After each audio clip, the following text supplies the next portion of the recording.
I got the mic now. Um, it's 60, and who's recording? 6:02, 6:03. You all set, Val? Okay. Okay. Hello. What a great crowd that came out. My goodness. Um, the meeting that you've asked for is here. We're having a town hall. So the way this will wind up working is we'll do the beginning where we all stand up and we salute the flag, do the Pledge of Allegiance.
carrier who was willing to accept your risk, we had to make a commitment the beginning in January. We are going to do a full-scale assessment of your property here to try to reduce claims activity, and that includes the RV storage, okay? So one is that's good practice. We should be doing that anyway. And when you hear what we're going to discuss regarding the premiums, you're going to understand why that's so vitally important. And so regarding the liability insurance, for those of you, many of you may know what it is, but it's basically lawsuit insurance. It protects the HOA if somebody were to sue the HOA for property damage or bodily injury. It's lawsuit insurance, as I said. So there's two components to that. One is what they call the underlying. That's the general liability. You guys have $1 million per occurrence. So you've got $1 million of coverage for each occurrence that may happen, or incident that may happen on property. We've had historically another layer of insurance that's called an umbrella. It's lawsuit insurance too, but what it does is if for some reason if the incident were to reach a point of exceeding the $1 million, you want to have another layer of coverage, and that's a separate policy up to $5 million. So in essence, you had $6 million per incident or occurrence. That's what you've had in place. You guys have paid in the past, combining those two coverages. I'll tell you what the expiring premium is: $30,000, $16,000, I believe it is, for the general liability, $14,000 annually for the umbrella. And the pricing has gone up tremendously when we had to go to market. And candidly, the claims experience here has been pretty dismal. And I'm going to give you some reasons. I'll give you the main reason why we've had a high frequency of claims here. It's occurred for the last several years. I'd say even 3 to 5 years.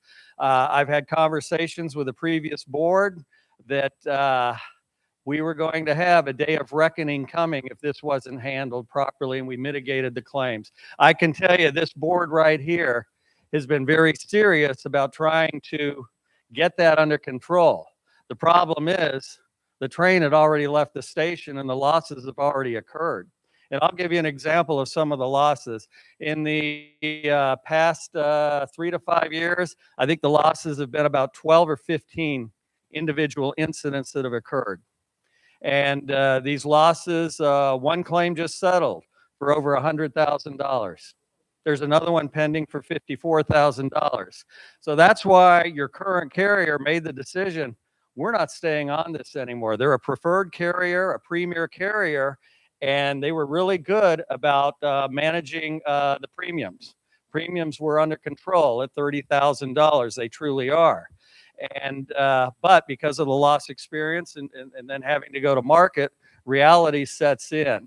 So it's a severity issue, it's a frequency issue. I'm going to be real direct with you guys, and I'm transparent. I'll stay here all night to answer your questions. I want you guys to leave here with every one of your questions answered. May not like what you hear in all cases, but you're gonna get your questions answered. And what we have here, and it's typical in habitational type risks. Habitational would be apartment complexes, hotels, condo associations, homeowners associations, where people reside. A lot of carriers are not interested in habitational risk. We as a broker represent or have access to probably several hundred carriers. And for liability insurance, it may even be more than several hundred. And then what we do is we start evaluating, all right, which of those several hundred carriers are interested in habitational risks? So we're narrowing the pool. So you start narrowing the pool to who may have an interest in habitational risks. And then the next step is, okay, they're interested in habitational. Will they be interested in a Brookridge with the loss experience that they've had? So we keep narrowing and narrowing the pool. And here we sit. I would say the number one driving force in the loss experience, and this is going to be very direct. All the claims, I can't think of one that isn't. It's a resident filing a lawsuit against the HOA for a slip and fall, an accident. So if you think about it, the resident is basically it's a resident suing the other residents or the HOA. So you're in essence suing yourself. And like I said, I can't think of a claim that wasn't. And the problem is, and a lot of them, I guess when I look at it this way, incidents occur. We all share the same demographic, if you know what I mean. We're walking downstairs, for me, aren't quite the same as it was 20, 30 years ago. And so falls can occur. But just because a fall occurs, and I'm not a legal guy, let me add the disclaimer here, but I am an observer. Just because a fall occurs doesn't mean that the HOA was negligent in what they were doing. It doesn't mean that at all. But when the suit is filed, it documents are submitted to the HOA, submitted to me. I work with the carrier. Carrier then has to defend it. Even if it's nuisance, they have to defend. There's certain protocols that have to be followed in terms of meeting the various statutes and requirements here, even nuisance claims. So the claim may not have any validity at all, but there's still going to be a cost in defending it. And the cost in defending nuisance claims can be $5, $10, $15, $20,000. So when a carrier looking at your risk sees 12, 15 claims over the past 3 to 5 years, they go, "Oh my goodness, what are we in? What's going to happen to us? What are we in for here? We're going to have to defend, it looks like, a number of claims." And you're going to hear me say it a few times, mitigation, mitigation. What can we do to control it? I think the first thing we need to do is just inform you guys where the claims are occurring and hopefully get some buy-in from all the residents. Clearly, the policy is in place to help those who are injured. And if the HOA was negligent, we don't want to walk away from our responsibilities at all. But we just need to be careful in that case. And that's what's happened here. And this isn't something that's just happened in the last month or two or the last year. As I said, we've been moving towards this. And so again, this board is very serious in getting this under control. The premium is staggering for the next year. Gave you the $30,000 amount. Give you the new amount in a minute. But again, that's why mitigation is so important. January 1, I've made a commitment to the board with the new carrier. We're bringing in a team here to evaluate the property here and see what we can do to reduce the exposure to losses of any kind, whether it's in the RV storage, in all the common grounds here. We're going to be looking at that. Whether it's different levels of sidewalks or steps, are they marked carefully? You know, all of this may not prevent the incidents from occurring, but it's also, the HOA needs to have a process in place where they can defend some of these issues that make these incidents that may occur. So in other words, you met your due diligence, I would say your obligation to try to secure the property in a proper manner. And so we're really going to focus on that, because my objective here is to move you guys back into what I would call a normal premium state as soon as we can. I can't predict when that'll happen. I don't know what the loss experience is going to be for the next year or two. I don't know what the appetite of carriers is going to be in the next year, 2, 3 years, whatever. But I know if we can grab a hold of this and be responsible in the way we're managing the risk here, and all of you obviously have a share, a big part in that financially, we need to get it under control. And that's the commitment that I'm making to you guys, and I've made to the insurance company, and I've made to the board here. And so let me throw out the number here. Well, we went to market. Literally, yeah, she's palpitating already, Catherine here. When we went to market initially, and this goes back probably 7, 8 weeks ago, would you believe we had indications of $300,000 to $500,000 a year? That's not the number tonight, okay? But that's where we started, and clearly that's unaffordable. Now, we were able to narrow it down. We had an offer from a carrier. We actually got one today that's likely the carrier we're going to go with. They were a little less than the original one. 2 carriers out of several hundred have offered a quote to you guys. So it's not like there was this broad pool where we're pitting one against the other and negotiating. The insurance that was $14,000, that $1 million liability policy, moving forward, January 1, is $96,000. And we are out of arrows in the quiver. That's where we're at. And what's interesting is we're a broker. We represent, like I said, several hundred carriers, but also we work with intermediaries. Intermediaries have contracts with carriers that maybe we don't have access to. We went to 4 intermediaries into their block of carriers too. And it was interesting. The 4 intermediaries came back with one particular carrier. Each one of them came back with the same carrier and the same program, which said that up until today, there was only one carrier willing to write you guys. And that was at $98,000, and then we got the $96,000. So the challenge here is the other part of that, the $5 million. $5 million that I mentioned was about $14,000 a year. The offer from these carriers, yeah, it is getting warm in here. $75,000 from the original 14 that's expiring. So in essence, umbrella and the general liability is about $170,000 moving forward rather than the combined 30 that it currently is. Clearly, that's not feasible.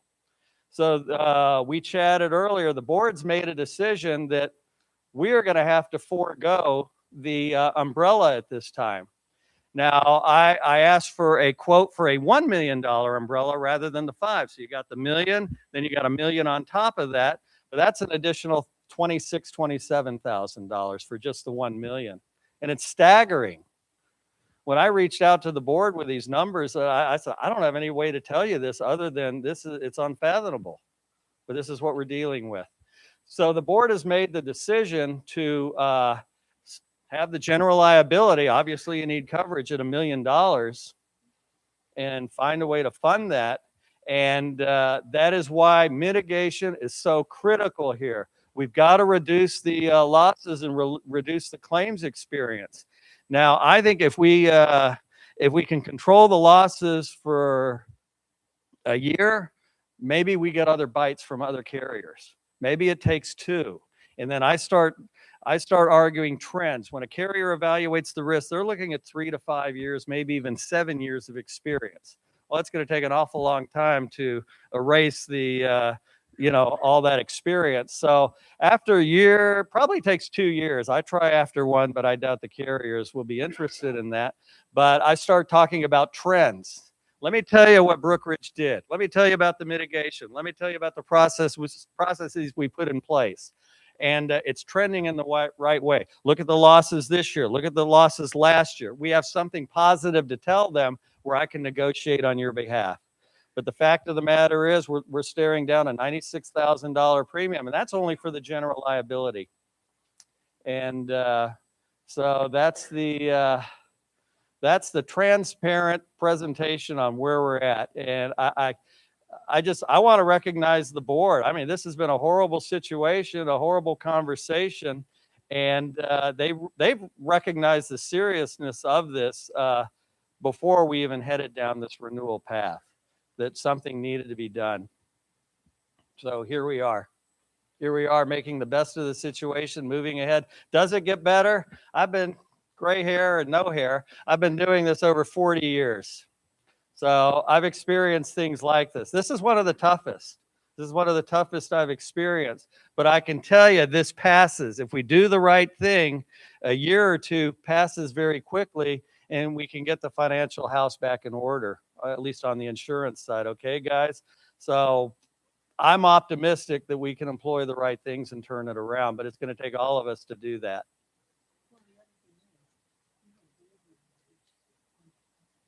Yeah. We've got an engaged board. I can tell you that there was a lack of communication, and I don't want to say too much, but the board wasn't as engaged as this group is. Oh, I'm sorry. Oh boy, it did get louder, didn't it, if I talk into the mic? Oh, really? Oh, YouTube can hear now? Do I need to repeat it all?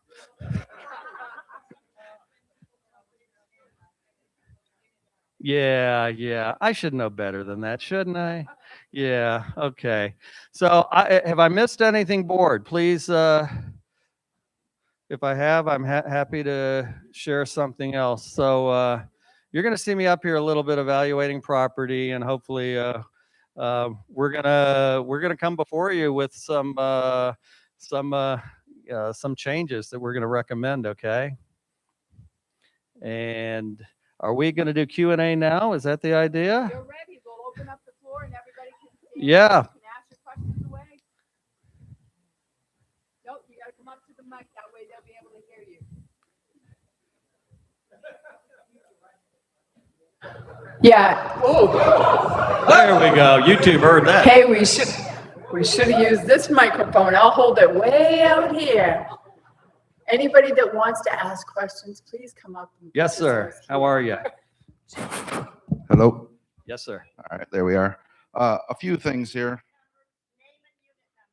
John Lamore, I don't know, unit number 4. I'm like, I don't know. We bought in February. There's a few things.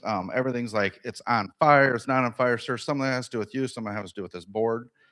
With that being said, did you advise them that we needed to move everything out of the RV park basically a week Did I ago? advise them? Yeah. We had a conversation where your current carrier was saying RV storage is a big deal. And then why? You never had a claim. That's right. Why is the pool not the question? How about my turn? I can't speak on behalf of the carrier. What I can say is that they were giving me the reasons why they were having concerns about the risk and the loss exposure. They want controls in place with the RV storage. I'll tell you one of the big ones is they don't know how to price for it. You want to know why they don't know? They can't price for it. It's not included in the premiums, the exposure of the RV storage. And the reason is that generally it's based on revenue. Currently, the RV storage is done as, I think, a courtesy to the residents here. There's not a charge for it. It's an amenity. Well, that's what a courtesy amenity. It's two different words. But so the point is your existing carrier made it an issue. It's a non-issue now because that carrier isn't involved with the risk So anymore. auto owners made that an issue? So that's what you're claiming? Yes, the underwriting Okay. team. And auto owners, their letter of cancellation, I have a copy of it here. Okay. It said effective date, it would end on January 31st. Why are you telling us this on the first one? That would be a legal It's a non-renewal and your policy ends December 31, 2025 at midnight. No, I actually have it. Do you have the copy? Can we give that to him so we can Sure. hash this out? Thank you. I don't know. I also have auto owners back at my businesses, so I understand the way this works. So they say effective date is the cancellation. Okay, so can we just We're talking stop with the no, back yeah. chatter because we can't hear up here when everybody's mumbling.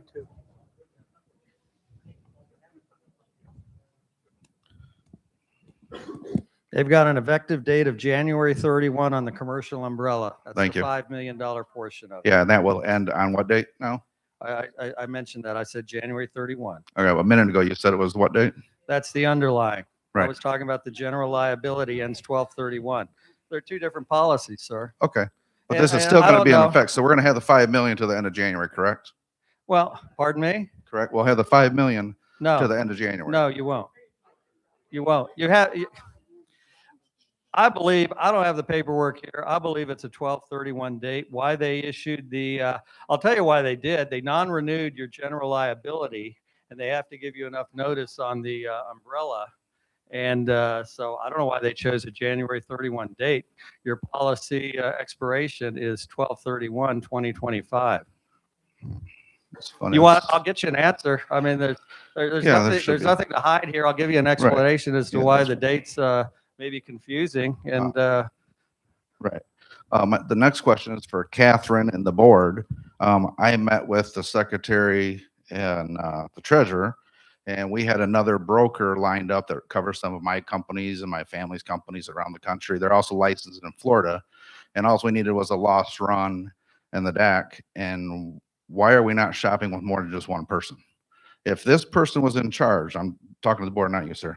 If this person was in charge and he allowed us to go to 5, 6 without saying, guys, one more claim, 3 claims in 3 years, poof, you're gone. This is in the industry, this is pretty standard. And if he wasn't advising us like, hey, one more claim, here's this $6,000 claim on these things over here, guys, maybe you should pay that out of your pocket before we pay $100,000 a year. He should, as a broker, he should be advising you, not just taking the money. So Correct. when I say this, Okay. Okay. I hear what you're saying, but what I can tell you is that this board was informed that the risk factors for the slip and falls and what have you was very high before we even got in here. We've gotten in here, we take care of them promptly, we make sure we stay on top of what the lawyers want. But when you pay out $47,000 on a claim that wound up getting this person less than 10, but that was just legal fees. That's what he's talking about when it comes to that. But we were told that there were several slip and falls, so be very careful. Start paying attention. So that's what we were doing. And let me answer your question regarding brokers. My advice to any client is this: shop. If I'm confident in what I'm doing, you shop, because what happens when you shop, if I'm doing my work and I'm doing it properly, servicing you, supporting you, getting you the most competitive product possible, why would I be afraid of competition? But I can tell you something like this, this doesn't happen very quickly. And gathering loss runs and submitting them to a carrier is going to take some time.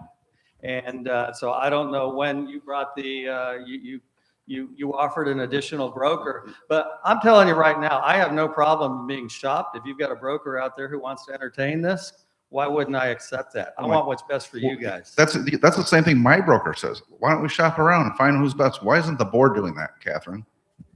Well, I can tell you that I've called 2 separate agencies myself, and they need that. I've been trying to find an insurance company that would cover us. There are 7 of us up here. So I can't speak for what they've been doing. I only called 2, and I can tell you that too. But we were told the same thing. We had to get this paperwork together. We had to make sure they got it. When does your policy cancel? We can't promise that we can get something in there. Those are the things that I was told. So I have it all written down, just like everybody else here. I asked everybody to go find one. Help us out. No. So, no. Well, I was just in there and found somebody for you, and you skipped the meeting. and they're in we still haven't Michigan, sent him the Montana. thing. What? His home They're in base an is out- M state. Where is it? His home base is out of Michigan, but he's licensed in Michigan. Florida. Yeah. Correct. So here's the thing. I mentioned how specific habitational is. I talked about narrowing the pool. And I can tell you what happens when you start shopping risks, a very complicated risk, certainly in habitational. Again, I encourage competition. We're all going to be tripping over the same markets and getting the same results. This isn't like the average mom and pop retail shop here. This one's complicated with losses. So, again, I encourage competition, but I'm here to tell you that I'd be absolutely shocked if somebody could find an alternative that we didn't explore.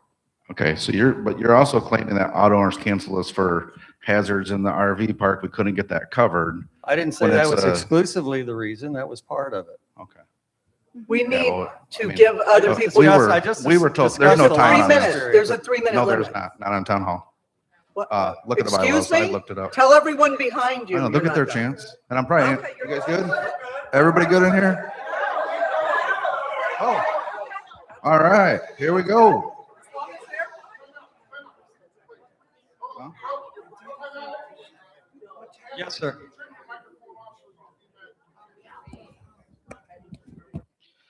Yeah, so where was I here before I was interrupted? So like when auto owners cancels a policy, Right. they'll send it like, so if there's a problem with a policy on the liability side, they'll send you a notification, then they'll mail that letter that I referenced. and you've non-renewal seen it. letter. Yep, they'll send you a It's a non-renewal non-renewal, not a for cancellation. for any issues. They'll address those issues and say, we're canceling because of claims and this issue, this issue, this issue. We sent a guy out and he checked it all out and this is what we found. and they give you like 30 days to fix it. You fix it, you show them pictures of it's fixed, and it's taken care of. Same thing you're about to do with the new company. They're going to come around, they're going to look at stuff, they're going to tell us what they want us to fix. We're going to add some sand, we're going to make everything a little better. And auto owners cancel us because of claims, not something to do with the RV park. No, And I we're said it was being both. informed. It was both. Can we have that documentation, please? It should be in the loss run, something. Well, it's not in the loss runs. It would be in a conversation with an underwriter. If you want a statement as to why the underwriter decided to non-renew Yes, your policy, We would like I'd be that. happy to share that. Perfect. Yeah, as long as it says storage unit, that'd be great. And when. And another thing, if we had 60 days that we've been shopping with just this man, why weren't we shopping with other companies for 60 days? He just said, we knew this was coming. Why didn't you inform us? You work for us. We don't work for you. And as you're working for us, we expect you to be transparent with us. You tell us 2 weeks. It's canceled in 2 weeks. The storm's coming. We're canceling everything. Everybody move your things. That's not the way this should work. You should be transparent with us, Kathy. Well, first of all, my name is not Kathy, it's Catherine, but that's fine. But the second thing is, I found out about this on December 16th, which is when I told you about it. I did not know about it before. However, there are other board members that have been working with Colin on this. I was not aware.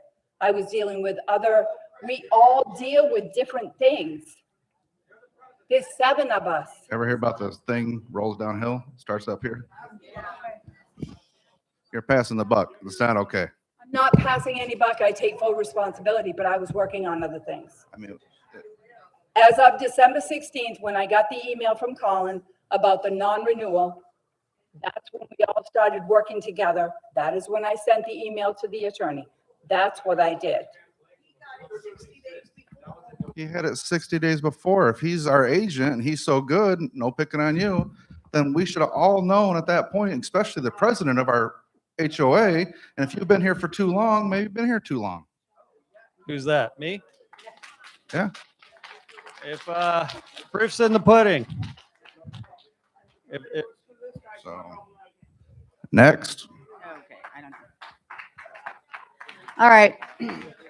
You know, I really am hopeful, especially with having the news of the fact that the RV park is fine and everything will be reassessed. I'm just kind of wondering, how come we can't all pull together? I was told in the office that, you know, I told everybody, I want you all to help out. Come in with your ideas, come in with your specialties. Give me a list of those. Help out. But instead you come in here and you want to rip us to shreds. We try to be as transparent as possible. On the 16th, I found out, and at the board meeting, you all knew. I'm not sure how much more transparent I can be. Okay. I didn't have the information on the 4th. Well, it wasn't me, Okay, this is not but getting I'm us not anywhere. here. This I'm is here not to getting try us to anywhere. give you the information. Quit arguing. Ruth Briney, Unit 1, RV person that got put in this RV position. Because I wanted to help my community, ma'am.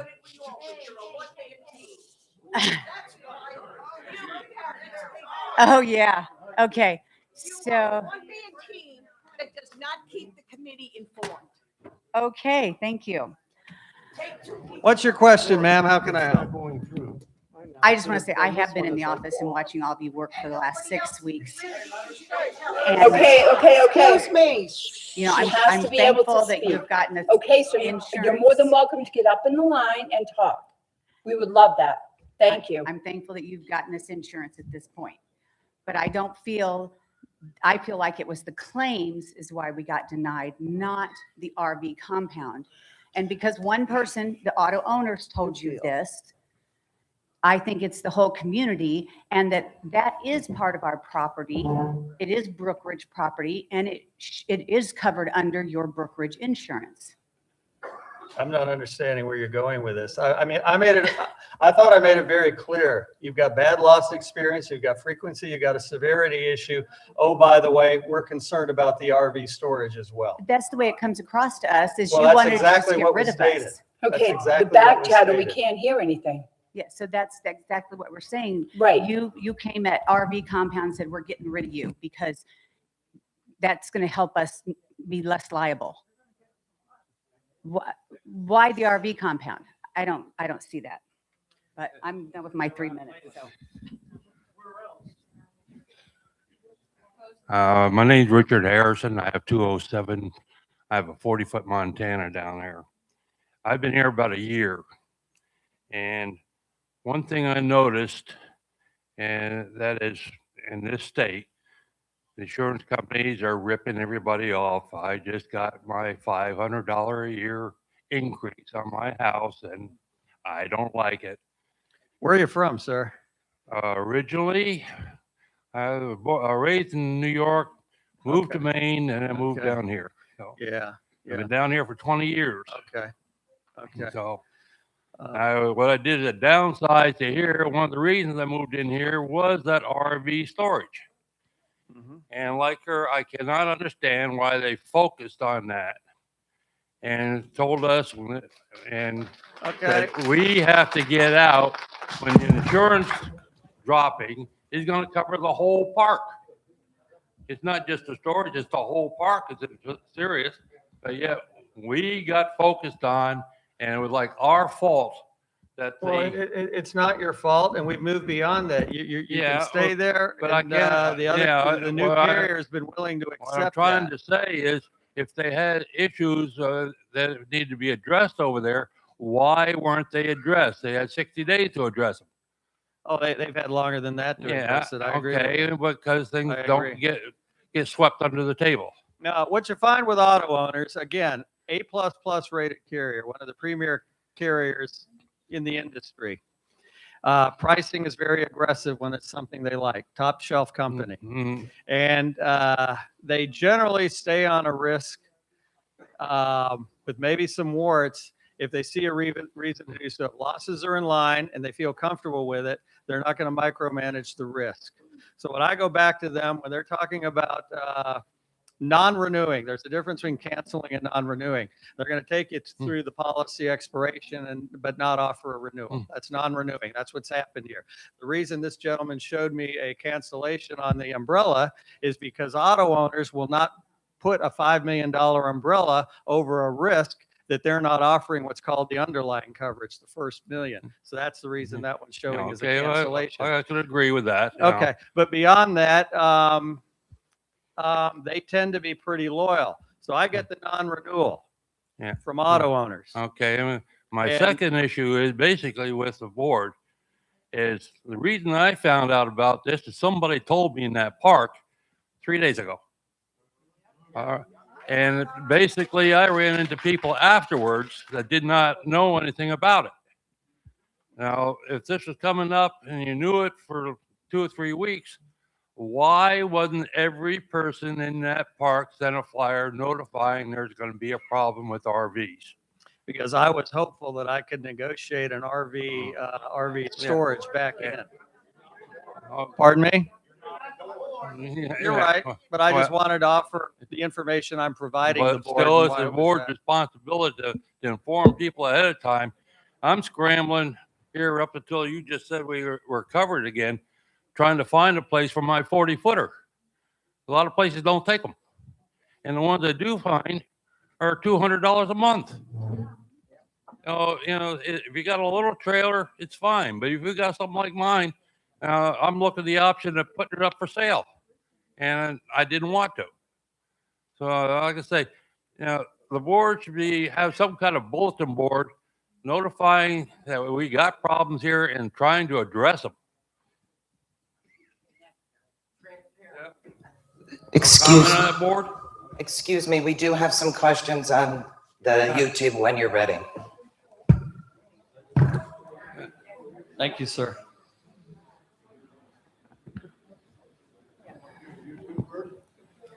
However you guys want to do it. Yes, we need to get on YouTube because there's a bunch of them.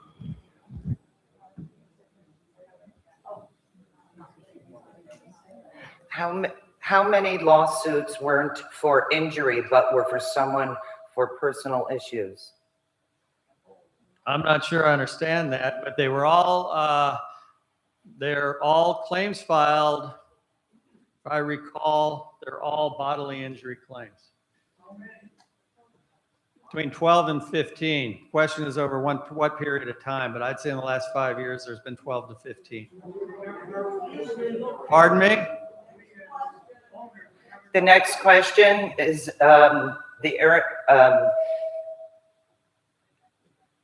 did none of the accidents happen in the RV compound? Is that true?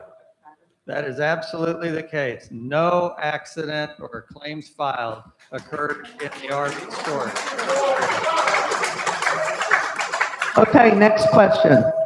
How could the president not know we're losing our insurance?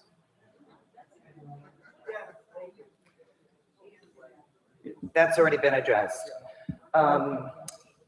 Let's see. Why don't we have a Florida licensed community LCAM? Isn't that the law? Licensed Community Association Manager. They're asking, is that the law? Find us one for 70,000 and you'll be the hero. And then the last one says we need to make sure an insurer has a best rating of at least an A. If they don't have assets to cover claims, what good are they? That's an excellent point. And I can tell you, I founded the brokerage house 30 years ago. And one of my requirements is that they be financially strong with at least an A rating, or we won't represent them. There's no way I'd come in here with a less than financially strong company with a less than A rating. Good evening. I'm Wayne Barcombe, Unit 4. I've had a unit in the RV compound since January '96. Wow. You're laughing at the old guys? It's not nice. What's the difference in liability here in the clubhouse and liability in the RV compound, sir? The difference, and by that you mean exposure? Well, I'm sure that the information that we got on Facebook, if you will, is it's worth what you read. But what is the difference? Is there a difference in liability in the clubhouse and then in the RV compound? Your risk to incidents? Is that what you mean? No, I mean, is the liability different? If I fall down in the RV compound, fall over a chunk of dirt that's there and get hurt. Yeah. Okay, and I sue. I've never sued anybody in my whole life, but it seems to be the way. And I fall over this guy's chair here because it was placed wrong, and I sue. What's the difference in liability between the two places? Well, there's no difference in terms of the claim, but I can tell you what carriers look for is they have rating factors. And basically, it's the propensity of claims in a situation. Community house, clubhouse versus RV park. They each have their differences there. Candidly, there's a huge exposure in common properties here, or common properties where the community gathers. So to be candid with you, well, I'm trying. I'm getting there. I'm rambling to get candid with you. I would argue that there's a hugely greater exposure here than there is in the RV park, which is what you want to hear, and I fully agree with that. But I'm a lowly broker here. I'm not the carrier, and underwriters decide what to do. And you've got the concern with the RV storage too is you've got some high value items out there. It's not just the bodily injury, it's the property damage too. I insure a number of RV storage, and I understand you have your own insurance. You also sign waivers, etc. But you know what? That attorney can still file a suit in an incident with a carrier, and they have to defend the HOA's position. So I agree with everything you're saying there, but carriers have appetites. And there's a reason why few carriers are interested in habitational, because the risk we talked about in the clubhouse and other common areas. And there's carriers that don't have an appetite for an RV storage place. And You know what I think happened with auto owners? They saw the losses and they're piling on me. Your losses are, your severity or frequency is there. Oh, by the way, we don't like the RV storage unit. So they said that as well. So do I think they piled on us? Yeah, I think they piled on us. And at that point, as a broker, I'm not going to convince them otherwise. And I can tell you, I went all the way up to the executive level on this thing. And I couldn't convince them otherwise because of the losses. And that's why I said when I first chatted or opened that the RV storage became less of an issue. It was an issue, but when I talked on the executive level, losses are, if the losses have been proper, better, I think maybe we could overcome the RV storage, but it was there. And it was presented as an issue by the underwriting team. Do I think it's minimal compared to the other stuff? Yeah, I do. Ms. Lane. Pardon me? I said, Ms. Lane. Oh, I'm sorry. That's all right.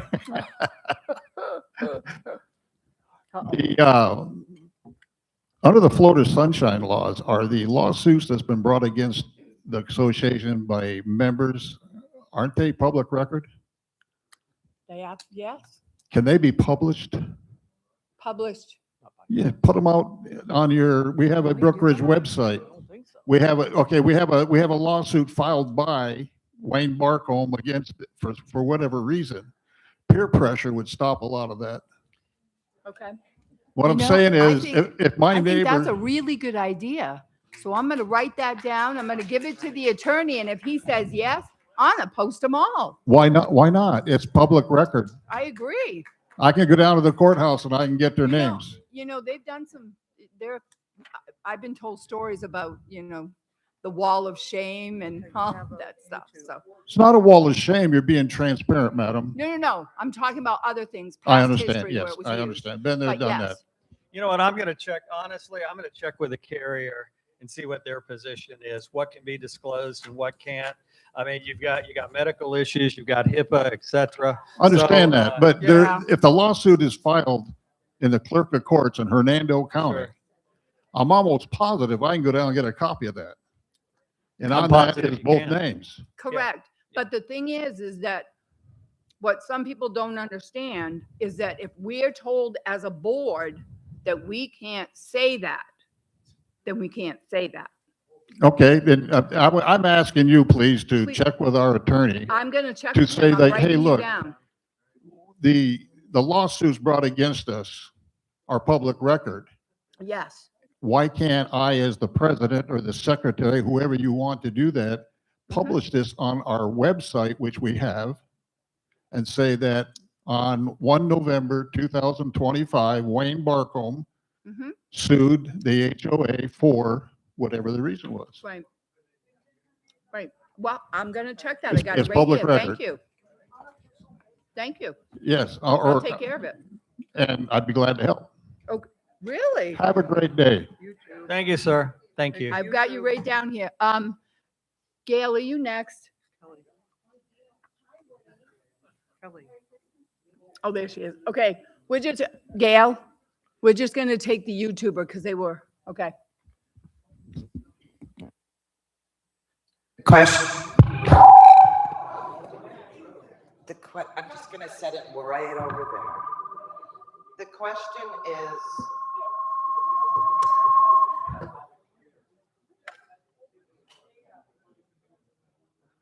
can the RV compound be self-insured? Separate policy for the RV compound? No, it can't be, and that'd be a silly thing to do. Candidly, you're looking at all these losses here. The last thing you want to do is self-insure. Now, specific to the RV park or RV storage, it's all part of the community, part of the HOA.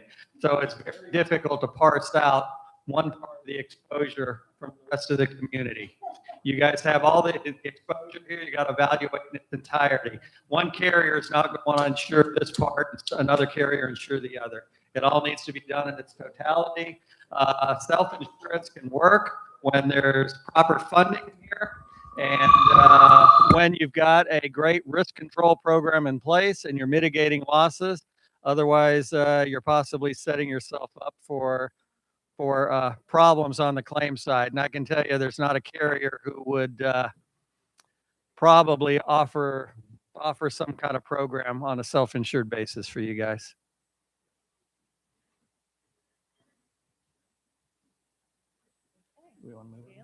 Yeah, go ahead, Gail. Gail Metcalf, Unit 6. I'm happy to hear that we don't have to close the compound, but it's getting very difficult when there is an email that gets sent out and say everybody has to get rid of their stuff because, number one, it was because it was going to get sold, and number two, because of the insurance. Now, if you look at your rules and regulations, Article 2, Section 1, RV compound rules, it states, Brookridge is not responsible for any theft or vandalism that may occur in the unit, in any unit in the RV compound. All such incidents must be reported to the Sheriff's Department by the unit's owner. And parking in the RV compound is the unit owner's risk. No one is allowed to reside inside the RV compound. Now, if this had been talked about before you sent that email out, I think it would have alleviated a lot of, because doing this at this time of year, it scared the crap out of everybody. And I think it was really uncalled for. And I've been really generous, but this is the second time that this has happened, because in September, when you said you didn't have the money and you had to do a, this quick vote, which I never got the card for, and I never got a ballot anyway for the regular vote, so that's besides the point.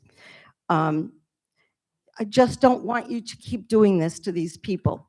And I noticed that, remember last year?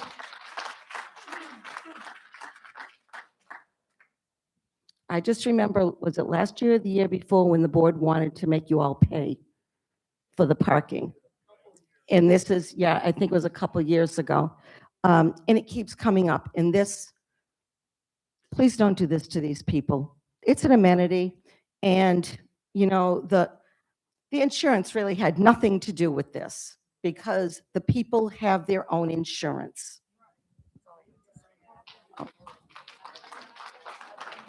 This is property insurance, not vehicle insurance. We're talking property. Right, but there has not been one claim in the I RV know, compound. But But still, the reason, but what you did was you scared all of the 265 because that's people. the way we were headed. That's the way we were told to go, in that direction.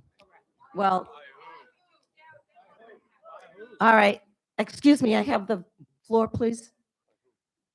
It doesn't matter by who, does it? It's the board, okay, everybody? Don't keep asking who. That's a moot point. Why do you keep saying that? Good Lord. The other thing that I would like to bring up is a general manager. Okay, you say, well, we won't get one for $70,000. I think that this community is due a general manager who is an expert and not someone off the streets just about, because that's what we've had. This community deserves a good general manager. We don't need one of those departments to, that they're going to come in. We don't need one of those. We need a general manager. And I would strongly advise the 6 of you, and perhaps you'll have another one in March, is to up that price and get us a general manager. We used to be, it does, you got a $5 raise.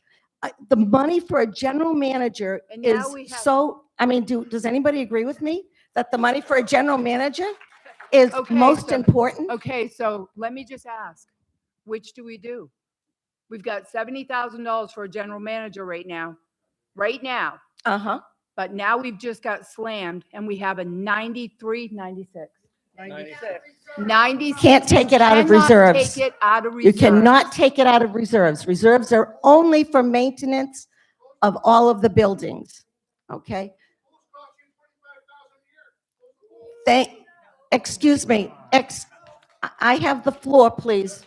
I would like you to strongly think about, because that is the best decision that the 6 of you can do right now, is to get us a general manager, make it $90,000. You need somebody good in here. And you can look at me all you want, but that is what we need. Okay, so Gail, I have wait a minute, what happened to me? I don't want to bounce everybody out of here. I have a question for you. Actually, I have a request. Okay, I would love for you, all of you, to start looking for a general manager that is less than 70,000. And I'm sure all of us would love to be able to. I put one in just said, place. you're not going to get one for $70,000. This is a huge community.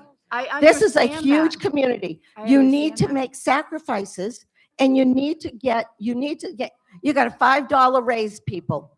Please do not look at me like that. I think that you can let something else go to get us a general manager who can manage this place.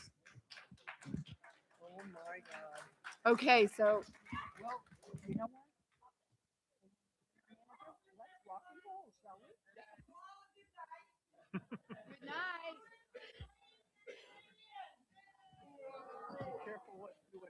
Exactly.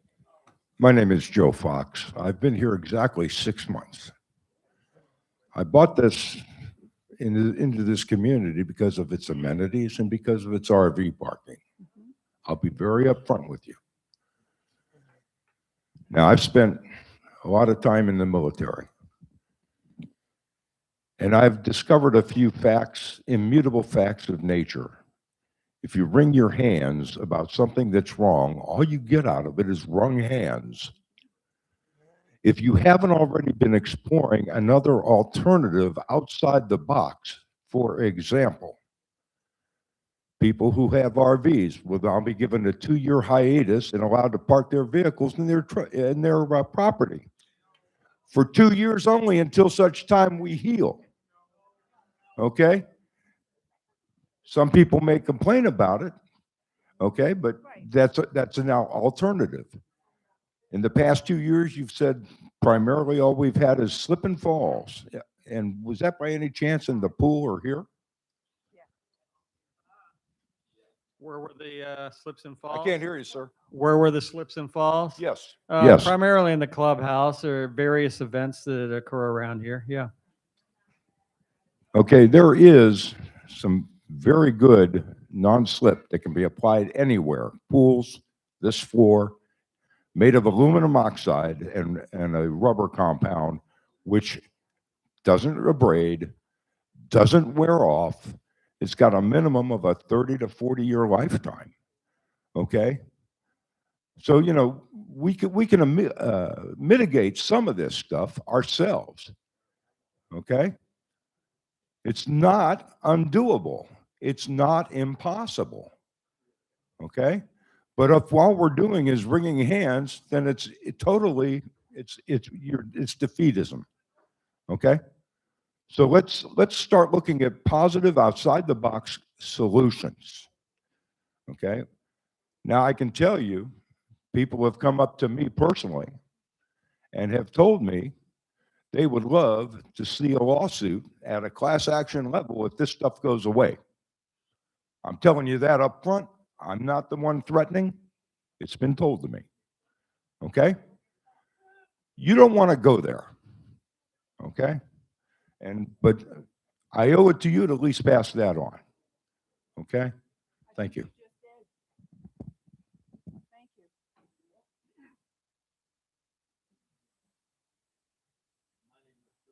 Oh. Is it on? It's supposed to be green. My name is Joseph Hall. I do not know the lot number. We just moved in a little bit ago. But what I will say is I was up at the office the other day talking to Miss Lane. Didn't go so well. With that said, the threat of moving people out of that RV park has caused a lot of individuals to go out now that you say that the RV is saved, and I'm one of them, who's going to pay my $543 that I went out and had to pay for an RV lot that you supposedly as a board said that we had to be out by a certain time. I'm not the only one. So with that said, are you going to pay that? It's non-refundable. That's right. You should. Absolutely. And anybody else. And not, yes, and not out of the board. Also, what I would like to say, and a lot of you are, I've heard you guys say this, we need to replace some board members.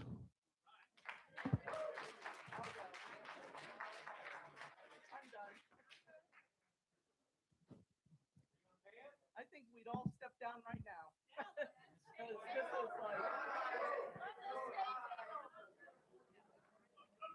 Funny, we didn't have any resumes, but one resume to replace the board. So for you to say that is really funny.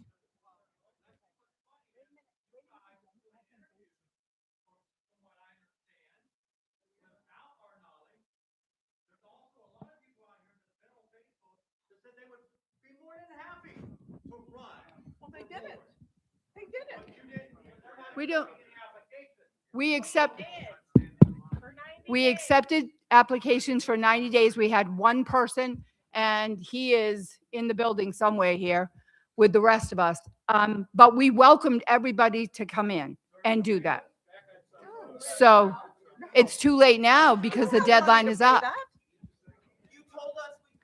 Hello. Hi. Wait a minute. Hold it. Go ahead. It's your turn. You have the floor. My name is Barbara. I'm in Unit 2.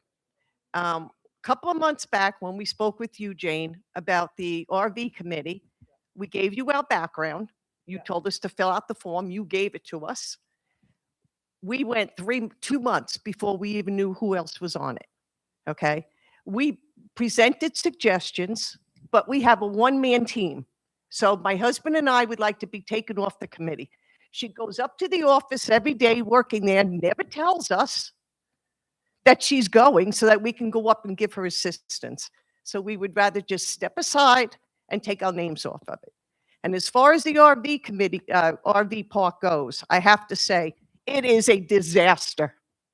Okay. Nobody's edging around their trailers. It looks like a pig pen. Nobody's taking care of their, there are a few that's taking care of it. Hang on.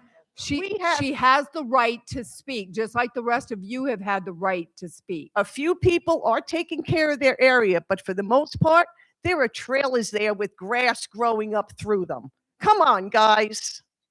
You talk about being a hazard. I went behind a trailer to check a license plate and I fell in the hole. I had a knee replacement 3 weeks prior to that. That's necessary. That's your trailer. You're probably taking care of your area. Because I was on the RV committee. We were checking how many license plates were expired. Okay. We have a lot of expired license plates there. It's ridiculous. A lot of work needs to be done in there, and it cannot be done by one person. So this board has to look into a committee that's willing to work together and get this back in shape within 1 month's time. No one-man teams. I was given a list to look up these people to see if their registration was up to date. The list is numerical. For me to go into the office and research it, I have to go through all the alphabets to find out that the number one parking spot. Why don't we put them in numerical? We were told, we're not ready for that yet. What do you mean we're not ready? We're part of the committee. It's ridiculous. Something needs to be done with that RV park, because when the inspectors come around with the new insurance company, I'd love to hear what they're going to have to say about it. That's all I have to say. Thank you.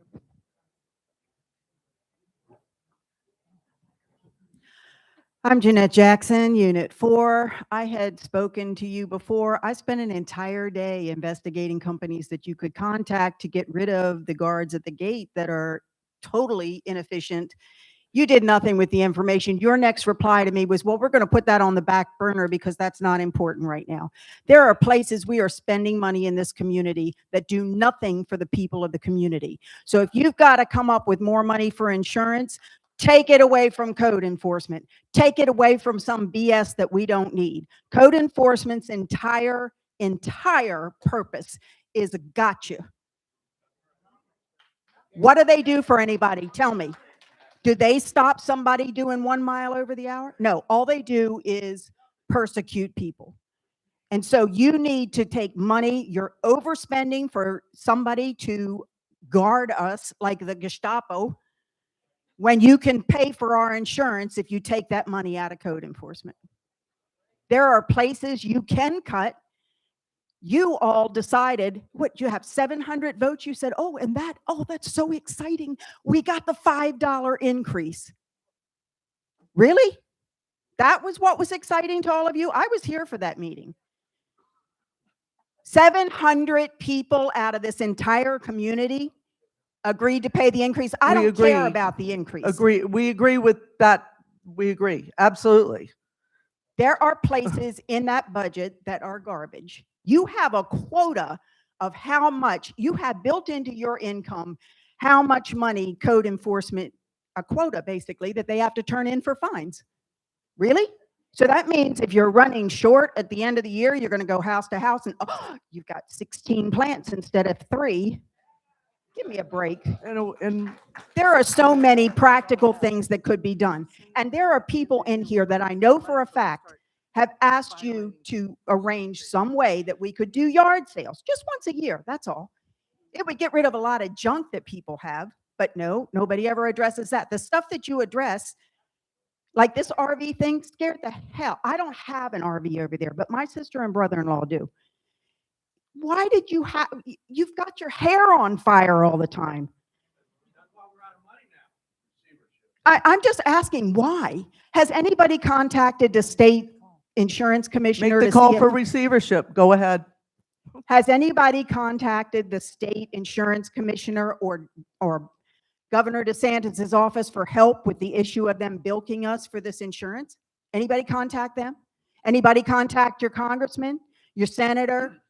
What do you mean by your state What representatives? do you mean by bilking, ma'am? I'm having trouble. Well, following that. $96,000 from 14.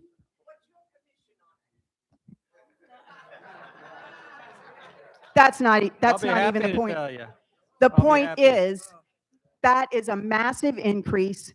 If you had a hurricane going on and you raised the gas from $2.50 to $6.50, it's called price gouging. And what they're doing to this community is price gouging. So I think somebody needs to contact the state. Well, you're well within your rights to do that. No, I mean, it doesn't matter what any of us say. You all don't listen to one word we say. You make your own decisions. You tell us what you've decided among the 6 of you. And it's pretty frustrating. You are all more than welcome to make whatever phone calls you want to make. We welcome anybody. I already to help wasted out my doing- time looking into security systems to say this. She said, oh, it'll cost too much money. It's a one-time charge. I know that we have 3 different companies that we had talked about in replacing the code enforcement, but it's all way more than what we're spending now. You need security, not code enforcement. And security is more expensive, and they want to monitor their At least own they would cameras. benefit people. They want to monitor Code their own enforcement cameras. benefits no one. No one. I don't know where We can't just divulge anything.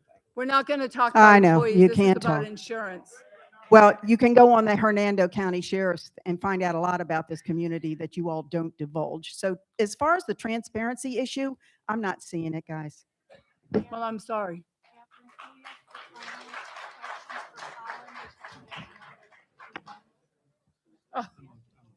Barbara Turpin, Unit 4. I'd like to thank all of you who have never been to a board meeting who showed up tonight. And I'd love to introduce you to what your UBL number is. Each of your properties has an identification number that when you go to the office to pay your HOA fees is to be told to that person at the desk. If you go into the office. But you should be, because there are too many renters in this neighborhood. Okay, all right. You want to, you're all here because of the RV. Let me say, like, I'll get back to this. This board has worked very hard. They got handed a lot of garbage from previous boards, and it's not easy turning over every so many years the people on the board for them to learn how much needs to be managed. That doesn't matter. The board still has to know what is going on and how to handle it in order to tell the manager how it should be done. I know, and that's my next thing, and this you'll love. I'm proposing to the board that you take the amount of increase for the insurance and what you need to get a new manager for the complex and do a one-time assessment on everyone. Because our HOA fees are not high enough to pay what we need to finance this place right now. They should be at least 3 times what they are now in order to afford all these expenses that we have. No, it doesn't. Amen. Okay. We have somebody else. Do we have any YouTubes? No? No. Hey, go ahead. Hello, my name is Peter Chassis. I live on Rialto. My name is Peter Chassis. I live on Rialto. First, I'm real happy the compound is staying open, at least for now. Email. It's real. I had a real struggle with. I know 3 other people who had or have property there on the lot in the compound, as you call it. None of us got an email. None of us got USPS mail. And we only heard about, let me finish. We only found out about this through rumor, innuendo, and then I had to join the real Brookridge Facebook page to get a copy of that letter. Now, Brookridge has never failed to send me email and USPS mail when they wanted money. But they damn sure did not send me an email telling me I had to get my trailer out of that lot. And you had 2 other people here tonight tell you the same thing, and nobody paid attention. Now, I know you have my email address because I've gotten the bills and I've gotten notices. Your bills don't come via email. I've gotten notifications from Brookridge in The- email. Oh, okay. Okay. Yeah. And USPS still works. We may not like it, but Well, USPS still works. I don't know about They that. deliver mail to My my insurance house. just got canceled because my check never showed up at my insurance company. So I Right. don't like snail mail at all. I still get mail at my house, and all I'm saying is, Right. you're gonna make a demand on us, or you made a demand on us Mhm. to remove our property in a very short period of time, Mhm. and you don't have a clue if even half of those people who have property there on that compound even got notified. You don't know. Well, I know that the chair got notified because we've been talking for the past 2 or 3 days. The chair got So she notified, got but her email. the people who have their property on that lot did not know. Okay. We found that out through hearsay and innuendo. Like I said, I had to join this stupid Facebook page to see a copy of the letter. I still don't have a copy. That needs to be addressed. If you Okay. can notify me of other official stuff by email, you surely have my email address. You should have told me. And my email address was on the application I had to fill out to get a lot there in the compound. Correct. But unless you tell them that you want to get emails, they don't put it on that listing. Why not? Because that way they can reach out to you in the case of an emergency or if something goes on. I beg your pardon. This The wasn't- office this wasn't- called me, wait a minute. The office called me one time Okay. asking me if I owned the lot next to mine because they wanted it cut. Yeah? Now, the office didn't know who owned that property next to me? Really? No, it's not at one Right. time. This is like 3 I months was ago. going to say at one time we may. This is not a lot at one time. This is recent. Recently. That's absurd that there's, Okay. what, 2,800 properties in here that we guesstimate at? 2,830. 2,830 properties, and we don't know who owns the dirt. Shame on us. Yeah. Now, I'm not up here to really complain. I'm just saying, let's fix that email thing, because when we put a demand on people without proper notification, that opens a big can of worms. Now, President Lane, the fact that you're not listening is one thing, but the fact that the board failed you and did not tell you about this very, very serious matter until December 16th, they should be held accountable.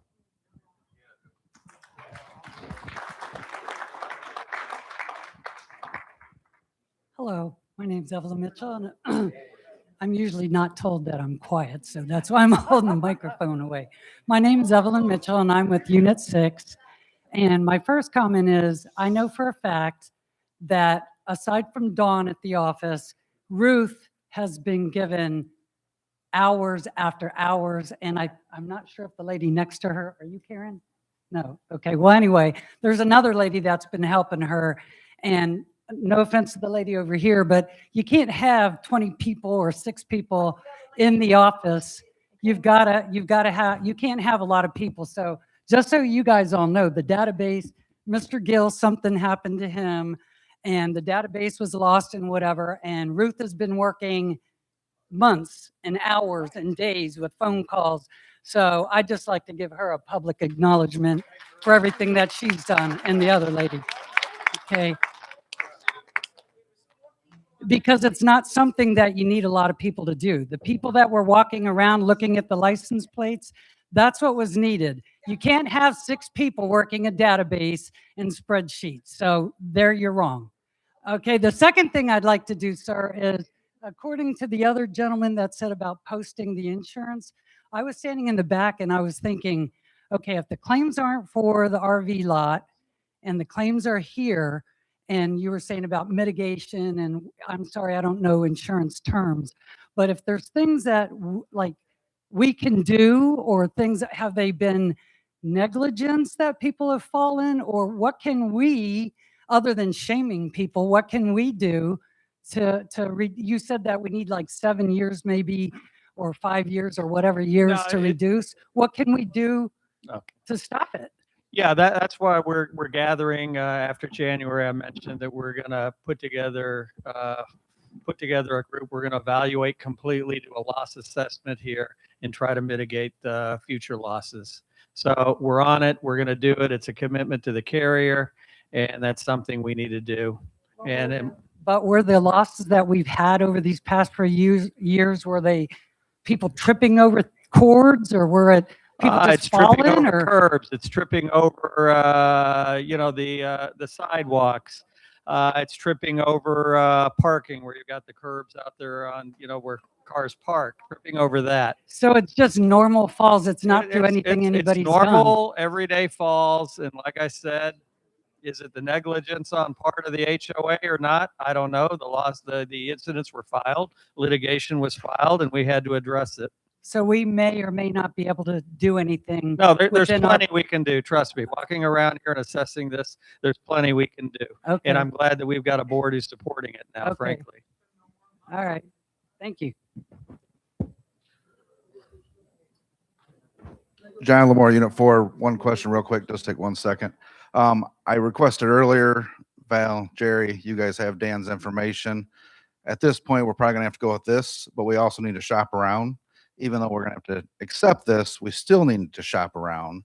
Are you going to send the other broker information so he can shop it through his contacts to get another price? What if he saves us $40,000? What do we have to lose? I mean, we obviously just went with this one option, and they have everything. All they have to do, I could try to contact you twice today and did not get through your cell phone. And as long as we're going to do that, hey, let's shop around. And if you're the best man for the job, you're the best man. Congratulations. If not, hey, that's life. Can the board agree to at least shop one person? All right. I fully support that, sir. No, Yeah. My guy Dan would as well. They've met him on the phone. He's a great guy. Thanks, guys. I can't wait to hear what Thank you, Dan has to say. Hello, my name is Bob O'Brien. I'm in Unit 1. I said I'm in Unit 1. One thing I want to say to the RV people, you have a beef here. I know you get told to sell your stuff off, get it out of Dodge. The poor man there put $500 in. That's one of the problems when you set your hair on fire. Sometimes you make decisions that you regret later on. You didn't have this meeting. This is one of the things I want to know. We have meetings for all sorts of other things, but it took a while until the temperature got so hot that the board decided to have this meeting and get the answers to us. The fact that the board, any member of the board might have seen us losing our insurance, and they didn't call one of their special meetings so that they could get a handle on it.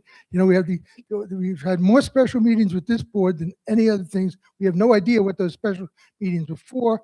We don't even know if they qualified as special meetings because we don't know what's going on in them. That's why they're special meetings. Okay?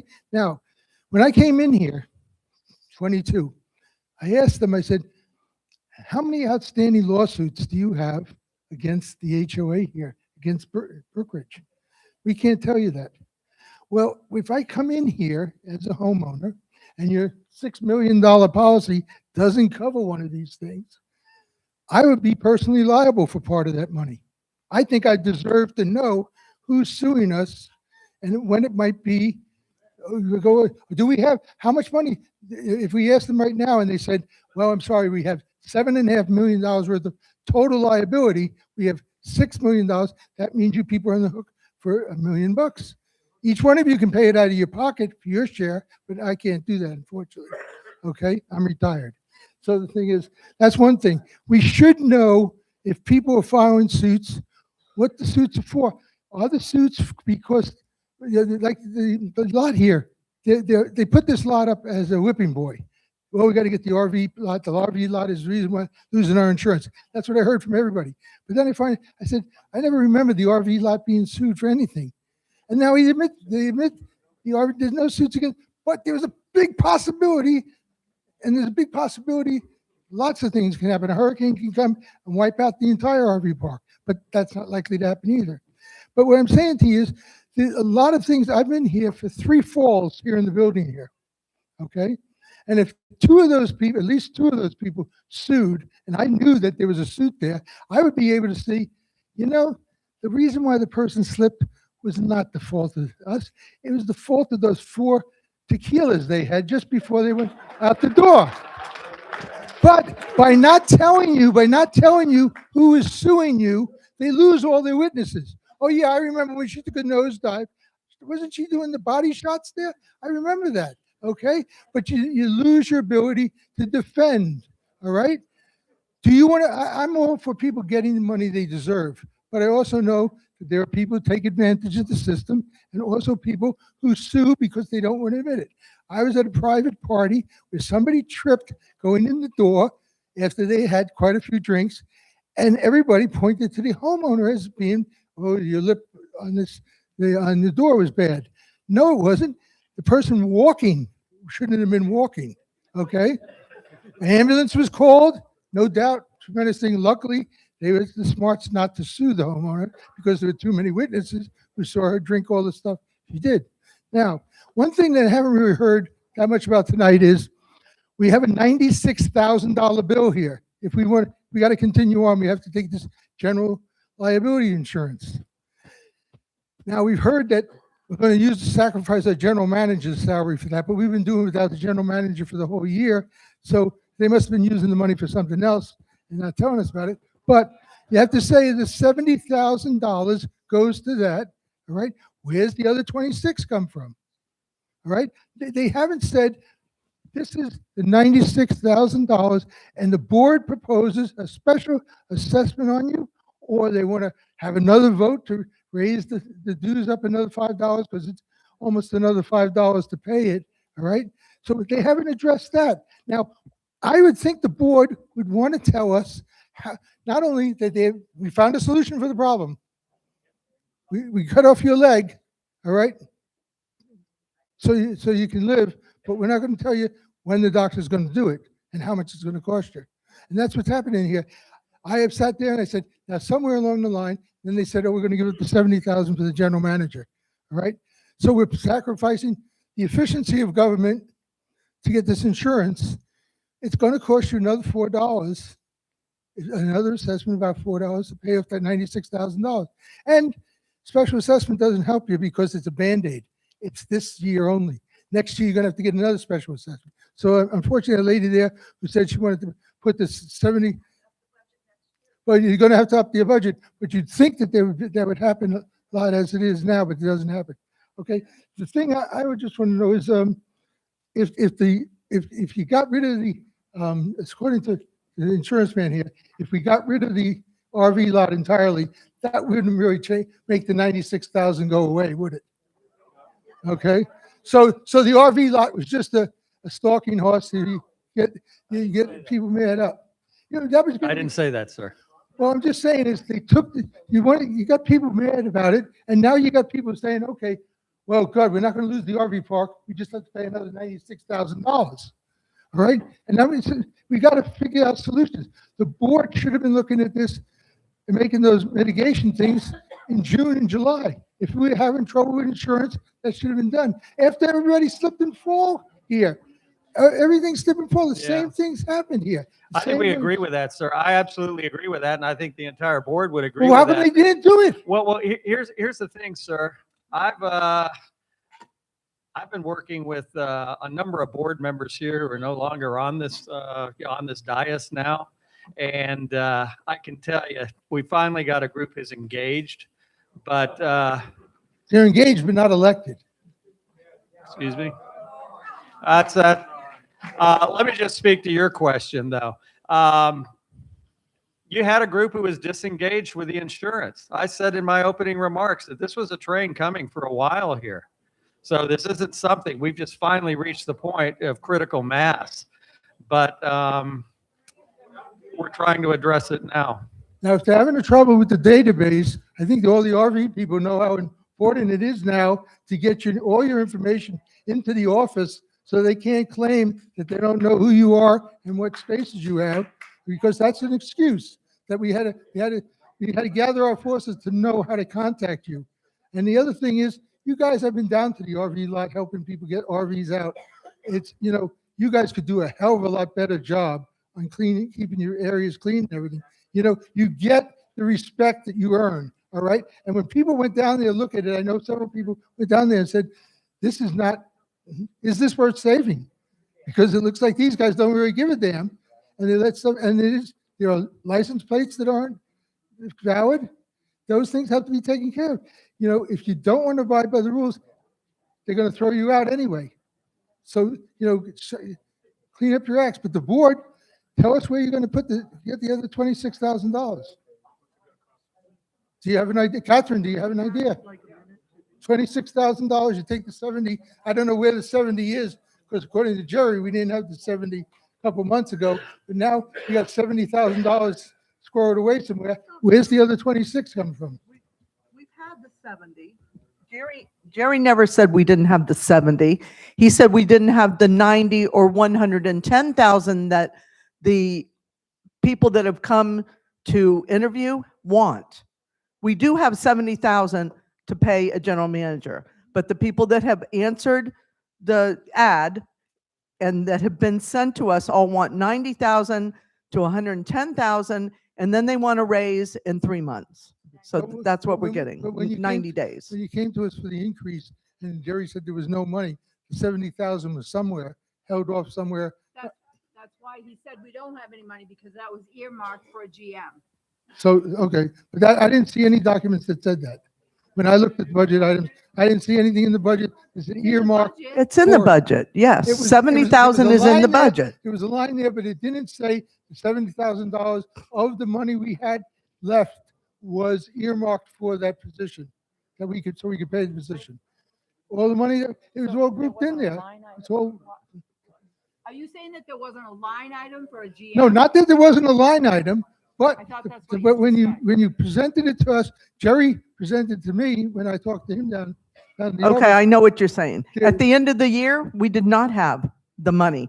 Had we hired a GM like in July, or well, August, September, October, we were finding that we were going to run out of money and not be able to pay the salary. We did find that out, Okay, yes, But now we. which is why now we had to recovered it. increase. Now we've recovered that money. Because we took it out of the, Robin Napier, although I heard several people say, how come we can't hit the cable money? We were told by the board at one time, I believe, that we couldn't touch the cable money, had to be paid out in 10 equal installments. And then all of a sudden, I heard Robin Napier came up with this great idea, let's get the cable money and be able to do it. That is true. Okay? All right, well, that's all I have to say.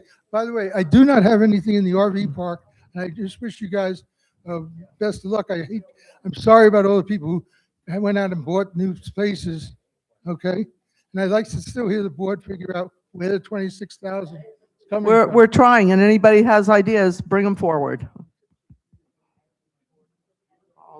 If I could sell blood, I would.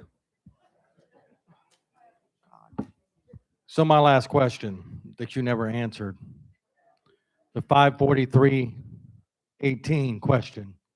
Who's going to pay mine and everybody else's since you have made it such an emergency to move all those RVs?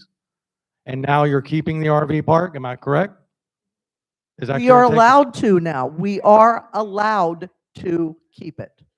Who's going to pay this? This $97,000 insurance will also cover the RV lot. Okay, Yes. the question is, who's going to cover mine and everybody else's that you may get out of that park because you threatened to tow them and lock the gate at 4 o'clock at the last day of this month, which is in what, 6-7 days? You forced us out of there. In essence, yes, because that's the information we were given at the time. So who's going to pay Should this? we have waited until 12:30 and told you that? No, you should have told us a long time ago when you guys We knew about told this. you on the 17th. I found out on the 16th. When did the policy say it was going to cancel? 12:31. When was you notified? I was notified 12:16. Then obviously whoever notified you, the insurance company, is that who you're saying notified you? You were notified of a non-renewal 45 days in advance by There state you law. go. But There he you was go. looking for Thank you. insurance. Thank you. He was looking for insurance. That's You would have done the okay. same thing if you had That's great. moved out. You would That's have great. done the same But thing. you said that you were going to tow the vehicle Okay. if we did not get those vehicles out there. So So- you threatened. So you threatened 45 the days community. ago, we should have done that. You're Yeah, saying. absolutely. You should have told us. Live you and should have told learn. us that we were going to be evicted or our insurance 45 was gonna days be canceled. ago. We didn't know. Where- We should have done that 45 days Where ago. was the notification? 14-day written notification. Where was it at? Nobody did that. That's We by were- law.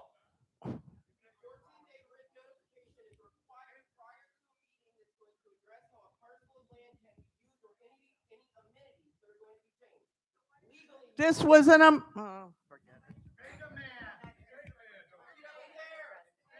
Where's our money?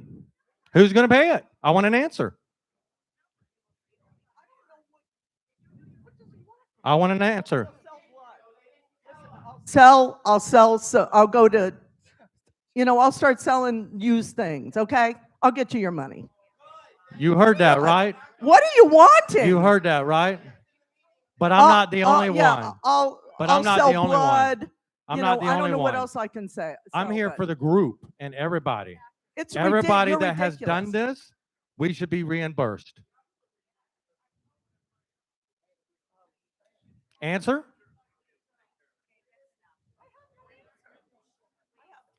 I want to answer. No answer. No We answer? should have. The answer is we've learned now that we should have told you 45 days ago Okay. and made you get out. That's Well, not acceptable. that's what we should have done. We want our money back. That's he said. He said it. We should have done it. But you didn't. Where? Shoulda, be you woulda, coulda. honest? Honestly. I don't have an RV because I don't have $500 to put it anywhere. I don't have $5 to go put it anywhere. That's Neither why do I don't, I, I'd but I love to had to have pay it. one.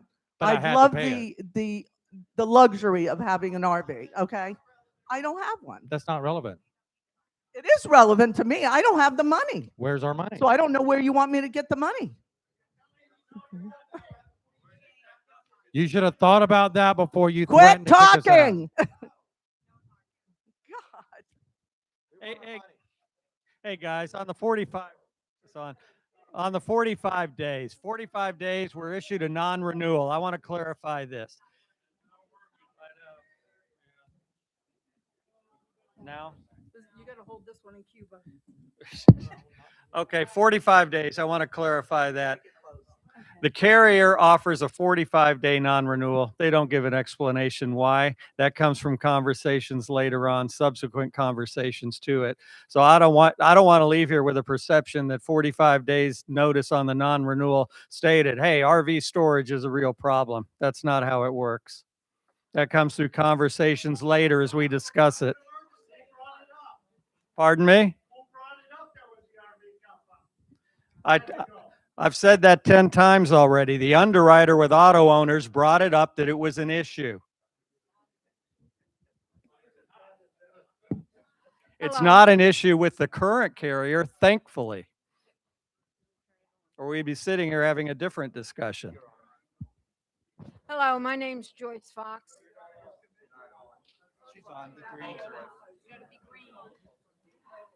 My name is Joyce Fox. I live in Section 4.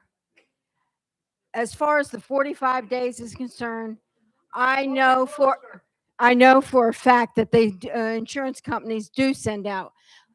Someone I know who I help out got a insurance letter that their insurance was going to be for non-renewal because they decided that they didn't want them to have dogs on their property.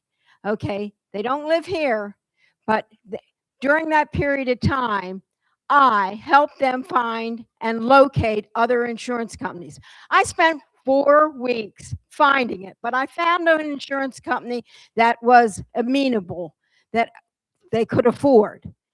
This is what people are pissed off about, is because you gave them no notice, basically, and they didn't have time to do their own due diligence to locate the insurance company or find a place to put their motorhome or travel trailer or boat or whatever else is in that lot.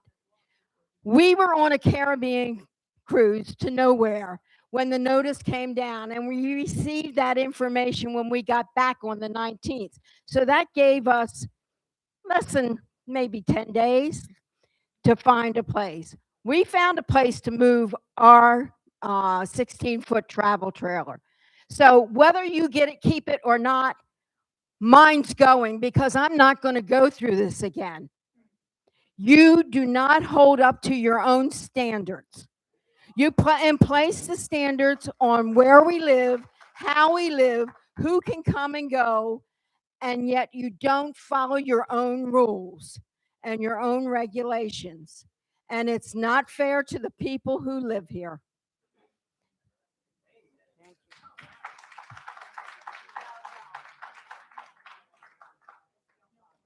Jeanette Jackson again, Unit 4. How many people here laid out a lot of bucks to move their? Okay.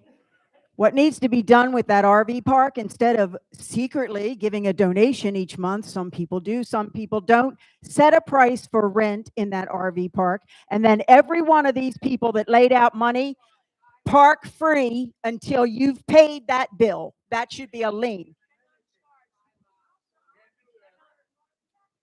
Well, then give them credit on their HOA dues. Either way, they deserve their money back because of your mistake. But we can't. You can't put it on the RV park. Okay, Let every one of these people get free HOA dues until you've paid them back. We cannot charge for the RV lot. Okay, that's fine. Give them free HOA dues until you've paid their dues. It's not coming out of your pocket. It's just coming out of your budget. No, it isn't. You didn't lay out $500, did you? Did you lay out anything? Shut up. These people that laid out money should get a credit on their HOA dues. Okay, that's enough. If you This can't is- be respectful, excuse me, if we can't be respectful, you're going to have to leave. Yeah. Okay, it's Ruth again. I've had many people come up to me and say that they would gladly donate money to keep the RV park running. We cannot take money mandatory because that's a whole nother bunch of insurance. So in the past, they've voted down a fee for the RV park. So at the point now, maybe 1/3 of people donate, and people have been there free, knowing that it costs $200 to $300 a month to store at other places. So if you want this to continue and run smoothly, everybody needs to have a mandatory donation to keep our park running.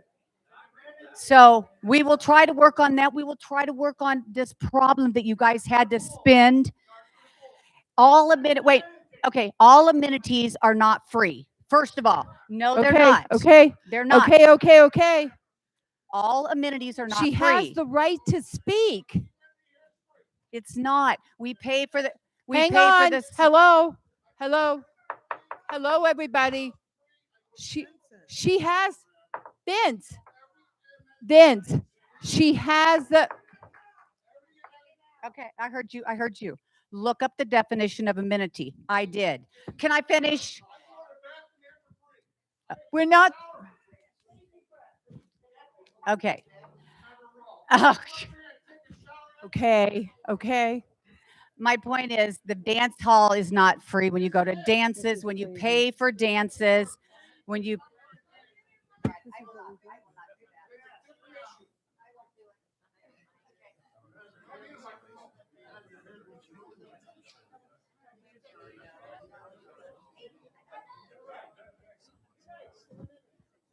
Hi there. Can you hear me? Can't hear me. No? Okay. Battery's dying. All right. My name is Nancy Floyd. I've been here since '05. I've been in the compound for the last 15 years. I weed whack around my travel trailer. I pick up. I do all I can. I cannot clean the whole compound. We've never had insurance. We've never had an incident in that compound. The reason I found out about this meeting tonight, I couldn't go to sleep last night because of all this shit going on. It's Christmas in 2 days, and I'm wondering, did Jehovah come in and rule the roost? I mean, this is ridiculous. You guys don't have a conscience. You don't have God in your life. Nothing? No. You know what? There's Christmas coming in 2 days. Do you know the reason for Christmas? I have Don't absolutely care. no idea. Well, anyway, I can't move my travel trailer, okay? I have to get someone to move so it. you don't have to move it now. That's what you're being told. now. After you put me through hell in the last few days, finding someone to move it. You don't understand what you guys did. And we never had insurance in there. We have our own insurance. We never had an incident in the compound. Why are you guys doing this? And now you want to charge $90,000 or something? For what?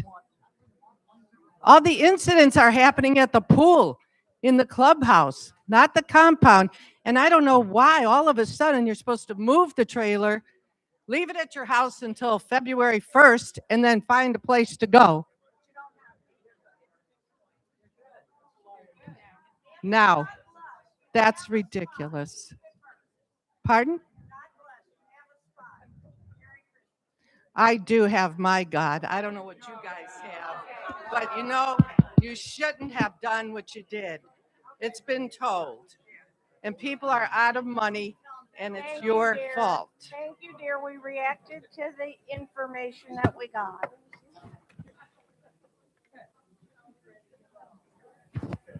Carl Sutliff, Unit 1. First of all, I'm glad to hear that we are going to have the RV park available to us. I want to thank you for that. There's been a lot of tension, a lot on Facebook, a lot of conversations going on. I am glad that we're able to move forward with that. The only suggestion that I want to give to you as a board, look back at your HOA fees for the last 5 years, and then look at the inflation rate each year. And you'll find that our HOA fees have not met the inflation rate any of those years. And if we were at a point, and I hate to say this because I know everybody in this community and everybody says, I just can't afford it. Well, I'm going to say if you can't afford to live in Brookridge, you can't afford to live in Florida. But you need to look at that, look at the inflation rate, look at what we raised. We were $48, we were $48, we were $50, we were $50, and now we're $55. We didn't even meet the inflation rate with the $55. We have not met the inflation rate at $55. Right. And what I'm saying is you need to sell that to this community, the 2,830 homes here, that if we want to live at a standard today that was excellent in 1979. So we need to raise the income, and insurance goes up. My personal insurance has gone up with my cars. I've been looking at different things. I mean, everything is going up. So anyway, I just would like to encourage you to look at that, and it's going to be a tough sell, but that's your job. Sell it to this community, because we should probably be right now between $65 and $70 a month. Yeah, we should be about 75. All right. So sell it to the We should community. be. But I'm glad to hear that the RV. I'm glad to hear that you got up and said that. But my difficulty is that the only time we sit up here twice a month, sometimes more, we sit up here and we request somebody coming up here to help us. We request anybody that has some sort of a talent, a skill, come up and share that with us so we don't have to look elsewhere for those things. The only time that this community combines together is when they're heated to the point that they were tonight, and then it's a certain few. Other than that, we get barely any assistance from this community of 6,413 people. Right. That's how much we get. I think I have a list of 14 people that if I pick up the phone and call them, they'll come help out. But then they don't have any problem at all sitting out in that audience and pointing fingers and saying, why didn't you? Right. Well, why didn't you? Why didn't you come forward? I am not criticizing you. I am just know. making I just a had to say suggestion. that because I think it's great that you finally So- brought that up. All right. Thank you.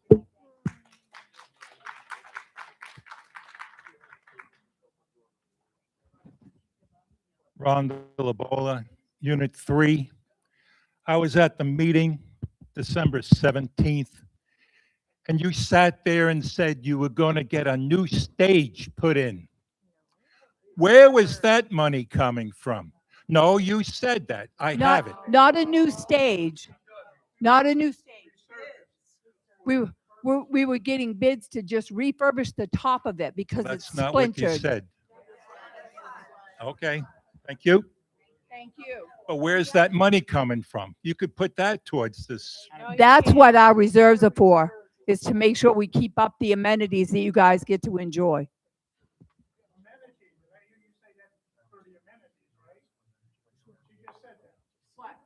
I can't hear you, Alan. But I can't hear you. The reserve money, you just said microphone. amenities. You need a microphone. Thank you. Are we all set? Hey, guys, I want to offer a few words, and then I guess maybe please don't. Well, you're welcome to leave then, I guess. But this isn't my meeting. I just wanted to summarize everything. I mean, I come here with great humility. I work with a number of HOAs. This is not easy to hear. It's not easy for this board either. And clearly, I mean, it's been tense here, and I understand why. And insurance isn't easy. Somebody mentioned Florida. Florida's got dynamics that other states don't have. And in this business 40 years, I know how the sausage is made. Insurance carriers earn their reputation, trust me. And we all buy it, and we're all not happy with it, and claims don't go well, etc. But we do our best with this. We do our best we're your advocate. I'm a broker. I work for you guys. I don't work for the carriers. I work for you guys in an advocacy role. And I hope you accept that. And we're going to work over the next few years and try to turn things around. As I've said a number of times, it's been a mess here trying to grab a hold of things.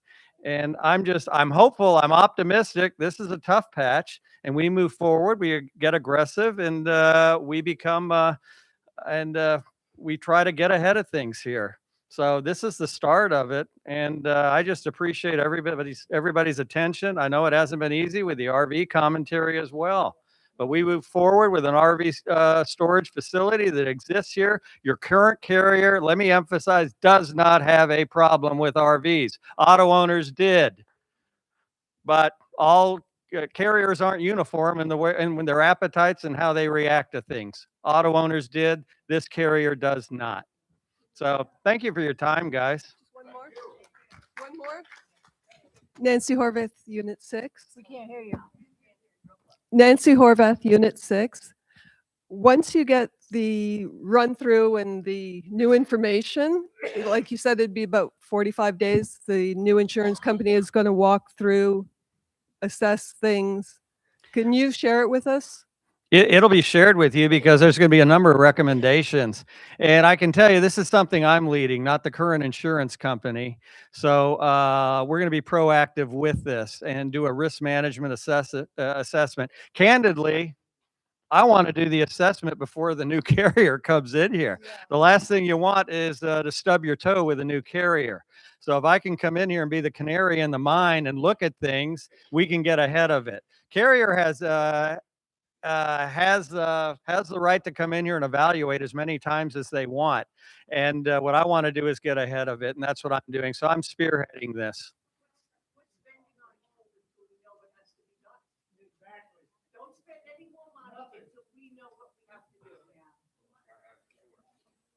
Okay, so I'll let the employees know that we're not spending any more money.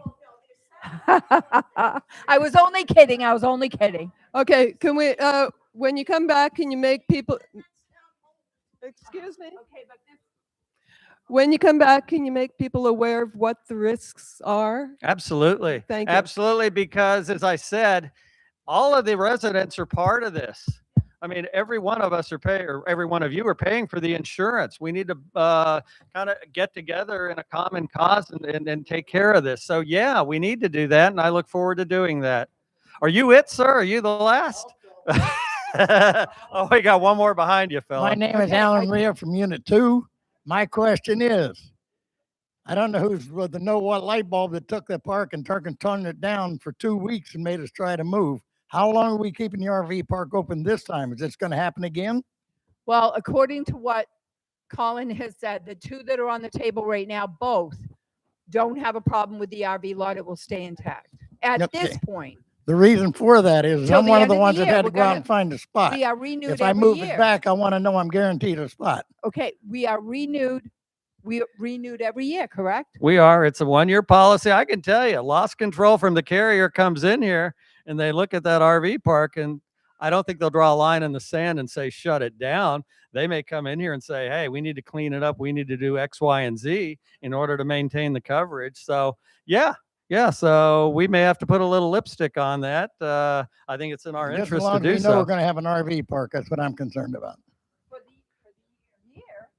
Yeah, our intent is to have it for a year. If their loss control comes in here and says you got to make some changes, well, we have to respond to that. It has nothing to do with the RV or anything like that. See? Use the Is that okay? You're supposed to. Oh, wait a minute. It's Gail Peters. I have no idea what unit I am. This is the That's first time I've been here. I have a dead tree that's along the fence of Brookridge's. Now, George has been out. Everybody's kind of been aware. Y'all have had to correct the fence a couple times. The construction company back there says it's ours. No, they say it's the county's. Correct. Brookridge says it's the construction companies. Mm-hmm. Is there possible to get that cut down? We we can't, we can't spend money. I mean, No, well, what's gonna I- happen? Y'all have already I'm aware repaired of the what fence tree you're talking twice. about, and George has been. Oops, I'm sorry, what? Hello, hello. Okay. George has been out there. We've all talked about it. It is county. We've called the county. They said they were going to take care of it. I'm not sure where it goes from there. Okay. You Should I- need to call the county and say, look, there's a tree on your property, not mine, Okay. and it's ruining my fence. So please come out and cut it down. All right. That's, I just what I wanted to know. I didn't know. Okay. Okay. Well, And if thank you have any more problems, And come I- find us. I will. And I do have an RV there, and I didn't jump the gun. I waited a little while. Okay. Well, I'm glad I- to hear that. I even talked to Ruth. I called her, found out a little bit of information. I even posted, Jerry didn't post it, but I said I was hoping this was going to be a productive meeting. Uh-huh. Well, we've worked on that. Yes, we have. So Yes. I just wanted to give everybody a time. You know, I was planning on moving it the 30th. I just didn't want to jump too quickly. Correct. And I didn't make arrangements because I am going to be gone for 3 months. I didn't make arrangements until I was planning on April. So And now you're all set. now I'm all set. So thank you. And Merry Christmas. Merry Christmas.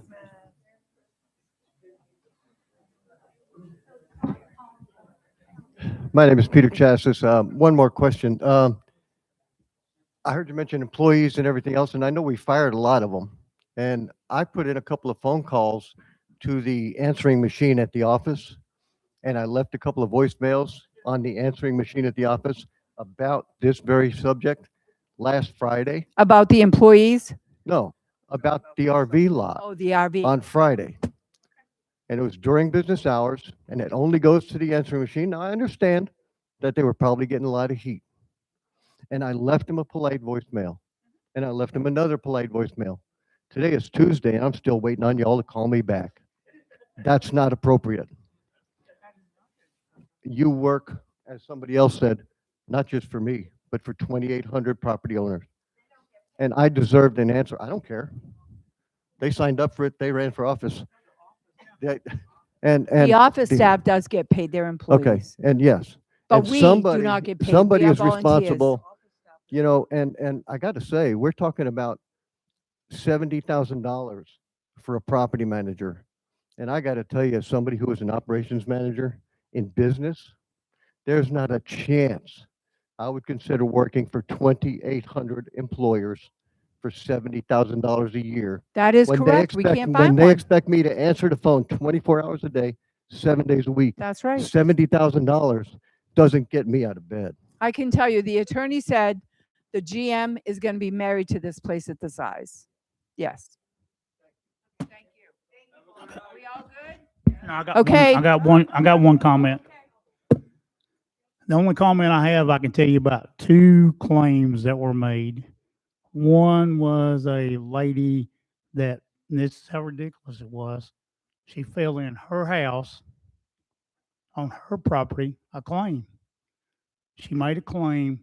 She fell in her house. She was renting, and she thought Brookridge owned the property, and she sued Brookridge. That's one claim. No, she didn't win. But another case was a guy pulled out of a driveway on a slingshot, and I know some of y'all remember that, the boulevard. A car hit him. Morgan & Morgan sued Brookridge because we own the roads. I can tell you that's what happened there. Okay, They but didn't win, bear in but- mind, right, the lady that sued and was in the home and what have you, we still had to pay Brookridge's attorney to represent us in that case. That is ridiculous, but that's where it's at. I do too. I'm right there with you, Robin. Okay, so we're all set. I don't hear any more comments. Okay, very good. 8:03. I motion to adjourn. All those in favor? Aye. Thank you all. Have a Merry Christmas.